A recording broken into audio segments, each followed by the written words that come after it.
Alright, what's up y'all, it's LakerFan here. As looks about to title today's video, here to talk about how the attribute cap breakers and the badge max plus ones, as they're called, will change 2K25 forever. So I want to go major detailed into these two topics today, but also you can see we have a couple more things to talk about. So we have like badges in general. There's gonna be two different tiers of badges. Tier 1 is harder to progress than tier 2. We're gonna maybe talk about team takeover in today's video as well, and just takeover and how it influences the ratings. So all those things will be talked about, but the main portion of the video is gonna be talking about the attribute cap breakers and the badge max plus ones. So let's expand on that a little bit. And as we get into the information, I hope y'all enjoy the video. If you do, feel free to drop a like, sub if you're new to noties, all that good stuff, and like always, try to 1,000 likes. So I'm going to go over this information for just a couple seconds, but I also want to take you over to the builder of 2K24 to help explain it to you in a much more simple way, and it's going to be a lot easier for you to understand. So in here, it's a little bit vague with explaining how it works and stuff like that. So it'll say, like, for instance, let's say your ball handle attribute is maxed at 85. You can apply 2 cap breakers to play with an 87 ball handle rating. Now, to me, first glance, that sounded like you're going to be able to apply your attributes all the way up to a maximum of 85. So let's say you're like 6'7" and the highest ball handle you can put your build to is 85. And then you'd be able to get it to 87 to unlock those attribute caps. And then it would unlock all those animations, badges, takeovers, etc., etc. That's not the case. It is in a sense, but let's go over to the builder real quick and I'm gonna explain it to you in a very simple way that's gonna be really easy to understand. Alright, so here we have a 6'4" with a minimum wingspan, and you're gonna see with this build, it has a maximum three-pointer of 99 and a maximum mid-range of 99 as well. However, we only have the actual ratings itself upgraded to 94. This is the example of what I think is going to change the game the absolute most in 2K25 compared to 24, because making a build like this at 6'4" with a 99 three-pointer is unattainable. It's not possible. You can't have this perimeter defense. You can't also have, like, for instance, even the speed attained with this or the speed with ball, while also still having a 99 three-pointer. But in 2K25, you're going to be able to take this 94 three-pointer because you have the ability to put it to a 99 if I were to, let's say, take those ratings down. And as you can see, I mean, the expense on this is insane, but let's just, you know, to be facetious, show you how hard this is going to be to attain in this year's game, right, of 2K24.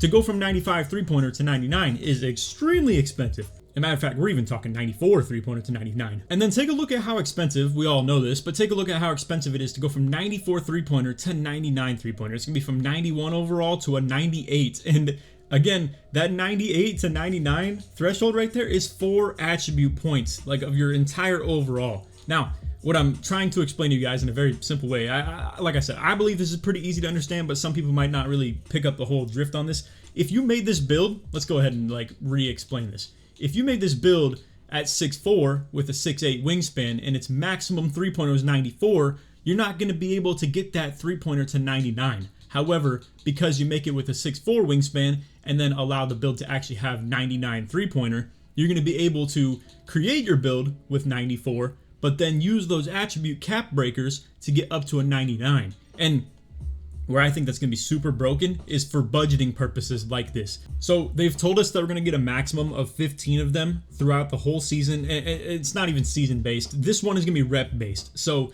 you have to, you know, play the game quite a bit, which understandably is not going to be attainable for everybody. So this little cheese and exploit and stuff like that right here is going to be definitely restricted for the people that play the game quite a bit. But to be fair, we don't know when you're going to unlock them. I will assume though that portions of them will be easy to attain, but to get all of them, like all 15, is probably gonna be pretty tough. However, if they do make it where you get them in, let's say, bundles, right? Like maybe you get them like 3 per certain rep level and stuff like that. Well, that's gonna be pretty fire for. Let's just go ahead and, you know, again, don't take these attributes word for word, because I understand that a build that's 6'4" with 80 ball handle is complete garbage, right? But we've already seen how ridiculously hard it is. Like I said, you have to go from a 94 overall to like a 99 to even get 1 3-point rating, right? So to get this 1 rating right here is extremely expensive. You know, like, you can twist it however you want. Some ways you can make it look like it costs 3 points. Some ways you can make it look like it costs 4. Regardless, going from 98 3-pointer to 99 is really hard to do. So if you happen to get even just a couple of these, it's going to be really important, straight up. I mean, literally just the ability to get this for free rather than to be costing 3 attribute overalls on your entire build, I think is very important. Now, like I said, hopefully they have at least a couple of them that are early on in the, you know, rep cycle and stuff like that, or just like how much you have to grind the game, because I do want some people to be able to still get something that helps them out a little bit early on. However, knowing how the 2K cycle works, and also knowing that I do want some people to be rewarded for playing the game a lot, and I want to be rewarded for playing the game a lot. Just speaking to you guys straight up from my biased perspective, it'd be nice to actually have, you know, not the competitive advantage, but just something to grind for, you know, like something to actually want to play the game for rather than just the love of the game, which granted is enough more often than not, but still, I'm just saying it would be very nice to have something else that drives you while being on here. So again, with 15 of them, I'm thinking the maximum like cap to your builds that you could add right here would be, for instance, let's say maybe 2 more pass hack. We all know that the 91 pass hack in 2K24 is something that is still, you know, worth striving for. However, 89 is still decent. It gives you that Tyrese Halliburton package. I'm just using examples from 24 into allowing you to how to understand it for 25. So I would assume 2 points worth spending could be 2 pass hack right here. We have 10 points worth spending right here between 99 3-point and 99 mid-range. However, if you're on a build that has 99 3-point, you don't really need 99 mid-range because like 92 is going to be enough to just have Hoff Midi Magician in this game, you know. But granted, we have a lot of badge talk in the last video if you guys want to check that out. It's kind of crazy. There's only 5 shooting badges in 2K25. That's actually insane. But anyway, that's the topic for another day, or a previous day, if you will. But anyway, just to come back to the article, again, I know it's a little hard to understand because they talk about like, you know, maxing out. The word maxing out and just the phrase of that really is confusing because it makes you think that it's like on a build that would get 85 ball handle at the maximum ability for its height, weight, wingspan, you know, but they're being kind of facetious with this, acting as if you were on like a 6'4" that could get 95 ball handle, but instead you decided to put it to 85, you know, because they don't think in the super meta, you know, min-max kind of mindset that we do. So I totally understand. I mean, the example for one of their builds that had like 82 3-pointer on a freaking 6'4", 6'2", something like that. It was crazy. But anyway, I just wanted to at least explain that to you guys and understand how it's going to work. So giving you an example of how that's going to be really usable in this year's game, I think that 3-pointer is like that 94 rating threshold of it probably being a pretty good rating to go for out the gate, but then you can also kind of grind your way into the 99 caps and stuff like that through these cap breakers. I think is definitely going to be a good way to go about it. Another idea that I have is definitely with the driving dunk or standing dunk, stuff like that. If you're a slasher or a big man, you know, examples maybe even being offensive rebounding for people that want to be, let's say, pure inside center and get that legend tier badge, because in case you guys missed that in the other video too, feel free to just check out the other video that we dropped if you're a little bit not up to date on some of this news, because they dropped a whole new badge level. Long story short, there are legend level badges now, and what I'm trying to say is if you want to attain things like, let's say, like legend rebound chaser, that's such a weird thing to say, but legend level rebound chaser is, you know, more likely than not going to be 99 offensive rebound or 99 defensive rebound or something that's really high into those thresholds. If you wanted to settle for the Hall of Fame level, but then allow your cap breakers to achieve the legend level of it, I think that's going to be a really good idea. So that's my best idea so far when it comes to how to utilize cap breakers, is to use them in increments that are going to allow you to maybe in the early phases of your build settle in at Hall of Fame or gold levels of badges, and then allow you, let's say for instance this part right here, so they're looking at lightning launch. With this build, if you had 86 speed with ball, it would allow you gold. However, 5 ratings up from that at 91, you get Hall of Fame. So I would use that as a good example. If you wanted to create a build out the gate that had 86 speed with ball, but then can eventually achieve 91, that's a good way to spend your 5 points. Besides the fact that if you needed certain animations with that speed with ball to get certain dribble styles, you get what I'm saying though. That's just a rating example that I'm trying to use. So again, I think for slashers out there, driving dunk or standing dunk being an example of something like that to go for. In this year's game, 94 driving dunk was pretty solid. And if you wanted to start off with that, but with the ability to maybe get a maximum of 99, then you're not so trapped with your build, if you get what I'm saying. Like, the fact that you can kind of put like a soft cap on your build with 94 dunk, but then if you still have that remaining back 5 like ratings on it, like for instance if this driving dunk was 94, but you still had a max ability to get it to 99, you're giving yourself a little bit of a fallback option on if the build was bad because of certain ratings. You could actually fall back on the fact that you can actually upgrade those eventually. So I think it's a really good on-the-fly respec ability to your build, which is something that we've been really wanting for a while, and it's actually a very creative addition to the game that I think I do want to give them a lot of props on for sure. And I was of the impression that it would have been really cool if we could have added to max abilities of certain heights and stuff like that. So for instance, if we were on like a 6'10", want to be point forward and stuff like that. If you would have needed a couple more attribute points to push you to a certain animation threshold, but your height wasn't allowing it, your height, weight, wingspan and stuff like that, would have been really cool to kind of push some boundaries of certain animations that could be unlockable and stuff like that for certain heights when it comes to dribbling or dunking and stuff like that. But it is what it is, obviously we can't have the game be so ridiculously broken in that sense, so it is what it is. I totally understand, and this is still going to be a cool way to utilize it. It's just in a little bit more of a responsible budget way rather than like some outlandish make a 6'10 with 80 ball handle, type beat, rather than the maximum of like 75.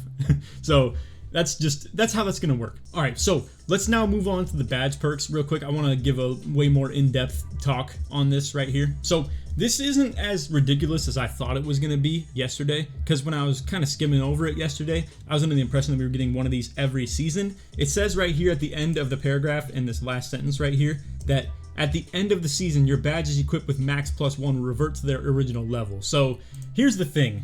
Once again, this is a play to win kind of feature right here. Or, if they have the season passes and stuff like that, it's still going to be really important because, I've been there before in this year. Like, as I stopped playing the game a little bit toward the end, I wasn't buying the season passes and stuff like I was originally, and it was so much harder to get XP. It was crazy. But, like trying to explain that in a sense, the quicker you get to level 30, the more utilization you're going to get out of this. So if you have a couple badges that you think you're going to really rely on this being a thing, and again, you can only use one or two of them, technically, one for a tier 1, one for a tier 2, then realistically, you're going to have to grind to these pretty quick, to get the most days worth utilization out of them. Because otherwise, if you reach level 30, yeah, that's cool, but if you reach it with only a day left in the season, you're only going to get your, tier 1 max +1 for a day, So the quicker you can hit it, the better, and it's going to be really important in that sense. So I got to tell you guys, just a quick little tip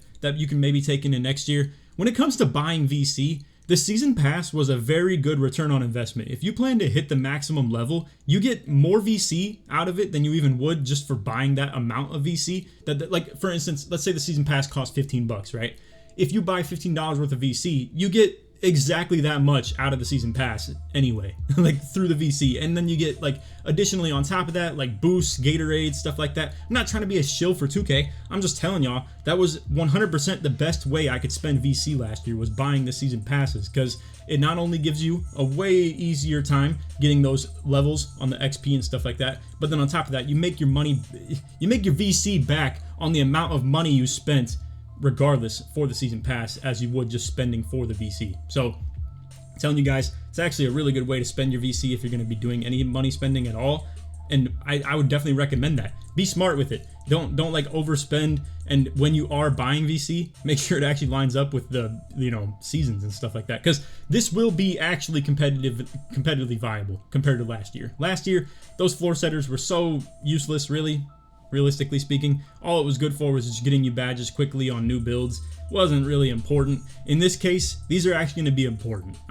Being able to put a badge from Hall of Fame to Legend tier just because you did more grinding throughout the season is actually like a huge competitive advantage to people who don't have any. In Pro-Am, that's going to be a really big deal too. I know a lot of those comp Pro-Am players don't like to do much playing the game at all. They just hop on, play a couple hours, and then call it a day for the whole night. They don't really do any ranked grinding. They're gonna have to get in the lab a little bit more here and actually play the game like for rep purposes rather than just playing the game all sweaty and comp. Granted, I'm not here to say that one badge level boost or two of them technically is the difference between winning and losing, but it is still going to be a really, really helpful thing. And obviously, like I said, this is more of a competitive advantage than we've seen in recent years, comparing that to floor setters.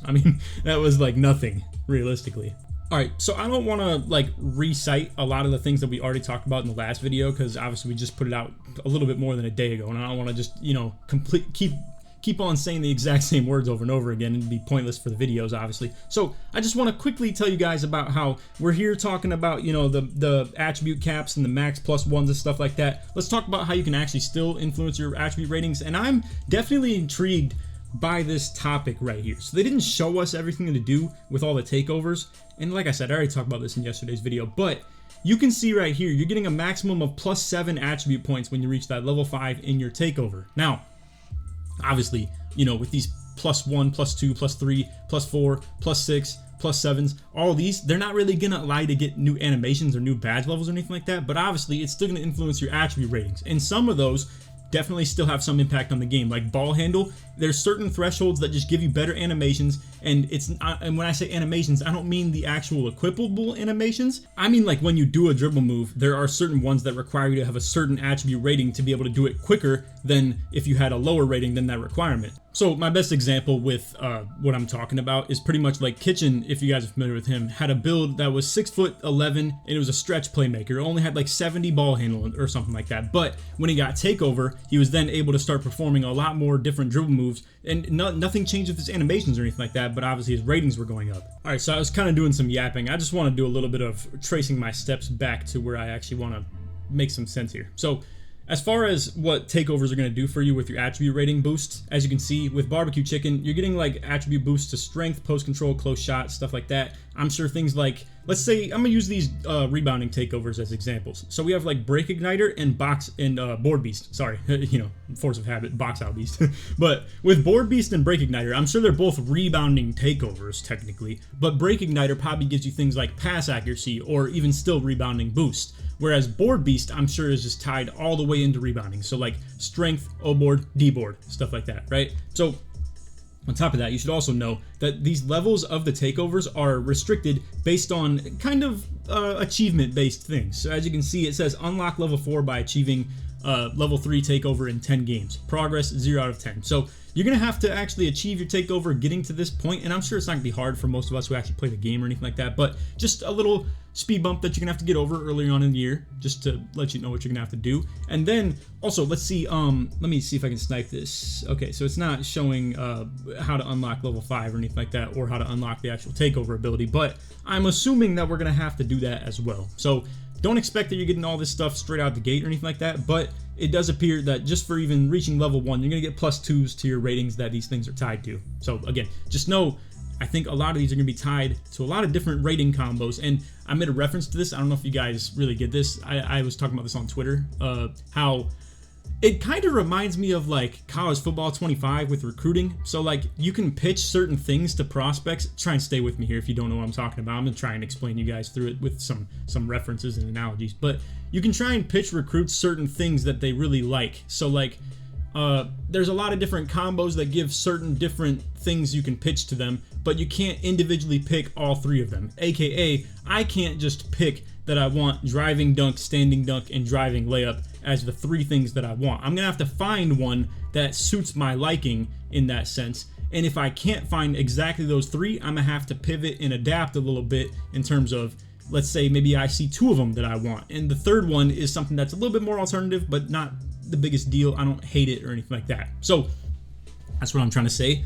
That's how the recruiting works in the college football stuff. You have to find things that fit pretty well with like what you're gonna want, essentially. So all of these 70 something odd crazy different options, they said there's 70 takeovers. All these crazy options, you're gonna have to find the one that fits you. So I'm sure we'll have a pretty detailed breakdown on what takeovers give what boosts, and I'm definitely down to sift through that and find the content when we get the chance, but obviously I don't currently. So anyway, that's just our quick little debrief on the attribute cap breakers, the badge max +1s, stuff like that. You know, once again, we were going over just how the badges have tiers, how you're going to get those max +1s through the tier 1 and tier 2 between level 15 and level 30, I believe, right? Or maybe it was level 10, level 30, I don't remember which, but either way, I wanted to talk about one more thing too. Let's head to Twitter real quick before we wrap up this video. Okay, so Mike actually just kind of tweeted something random, and I'm happy to hear it. He says, let's start with the question. He asked, is team takeover the same way or different? I was actually very curious of this as well, because takeover doesn't appear that you're actually going to activate it. It looks like you're kind of just drifting through it, and then once you reach level 5, you're just getting it to activate, which I like too. Joe made a really good reference on that I liked hearing as well. He was pretty much saying like when Kobe's going crazy in a game, he doesn't just tell his teammates like, hey, I'm saving for takeover, I'm saving for Mamba, I'm saving for, you know, popping team take like back in the day and stuff like that. No, when the dude's cooking, he's cooking, and it's just like it happens naturally. It's like getting hot in the game, you know. So I like that a lot. Don't get me wrong, I like the tactical ways of using takeover. I like being able to kind of work with your team and kind of coordinate what you're doing with stuff, but it's at least still realistic, you know, that it's going to activate on its own. Now, Let's talk about team takeover. He says team takeover has been replaced by team chemistry in 2K25. The team contributes to a shared meter with teamwork related plays, assists, good help, etc. When the meter's full, all players receive in-game boosts that further benefit team play. Boosts vary by mode and chemistry. So chemistry level. So anyway, pretty much what this is getting at is, I guess, things that have to do with, let's say, maybe good screens, assists, pass to assist, good help, like, I guess, like the kind of not box score related stats, if you will, even though some of them that he's mentioning are box scores, like assist, obviously. I'm just trying to fill in the blanks when he says etc. I'm trying to think of all the other things that are more like team related, you know? So just passing the ball around, good passes, I'd assume, will still be things that are related to boosting this up. So for those who want to see a more realistic playstyle of gameplay, this may be something that incentivizes it. I don't think it's going to be what makes or breaks it. I don't think this is what you're going to see, that, you know, them come out here, start running some Warriors offense, running Curry on off-ball screens from corner to corner to, you know, baseline all the way back up to the top of the key, like coming through some elevator screens. Like, I don't think you're going to see that in the competitive level just because of this, but it at least incentivizes people who do play like that, you know? So I'm happy to hear it. I think this is actually a pretty good, you know, revamp. I don't think Team Takeover was a good thing at all last year. It didn't even activate, and hopefully that means it's actually going to activate in this game, because I'm not going to lie. I mean, in 2K24, I saw Team Takeover activate at a competitive level maybe like one time. I mean, it only happens if you're blowing someone out, really, like, as far as I've seen. Maybe on like 2s I've seen it sometimes, but I don't know. Like, as far as 5s, Rec, Team Pro-Am, Comp Pro-Am, stuff like that, never really saw it at all. So I'm hopeful that we can actually see it make at least some impact in the games, especially to reward the teams that are playing a little bit more teamwork based. You know, it'd be kind of fun to see that. But anyway, hopefully I have the right balance on that. I mean, if you're just spamming screens out there, you could have sets where, like, you're setting a screen for the on-ball point guard, you could set a screen off-ball in the corner somewhere, boom, now you're just screen spamming twice at one time, like, you know, I mean, and you're just getting good screens racked up, you're passing the ball back and forth, like, and then you actually get into your offensive set eventually. I'm hopeful that they don't just have things getting boosted up for no reason, you know? I hope it actually is things that are related to good ball, rather than, like, spammable mechanics. But we'll see. You guys know the 2K community. It's going to be a lot of cheese for sure. But anyway, I hope you all enjoyed the video. If you did, feel free to drop a like, sub if you're new, turn on noties, all that good stuff. And like always, try 1 to 1,000 likes. If you made it to the end of the video, put attribute or put take in the comments to show your support to me all the way through. I was gonna say put cap, but I don't know if YouTube's gonna like that one. Then you think I'm lying about something, you know? maybe think that it was like cap in the video. So let's just put attribute or take in the comments. Show your support to me all the way through. Anyway, that's all. I hope you all enjoyed, and obviously stay tuned. We'll keep on dropping some videos like this. If I want to do more detailed discussions on stuff like that, I'll continue to post them. Not sure how many we're going to have. I just knew this was a topic that I wanted to talk about after a day of actually being able to process the information, and I'm excited to see the attribute cap breakers and the, you know, badge max plus ones and stuff like that. Anyway, that's all for the video. Hope you all enjoyed. Other than that, take it easy, man. Peace.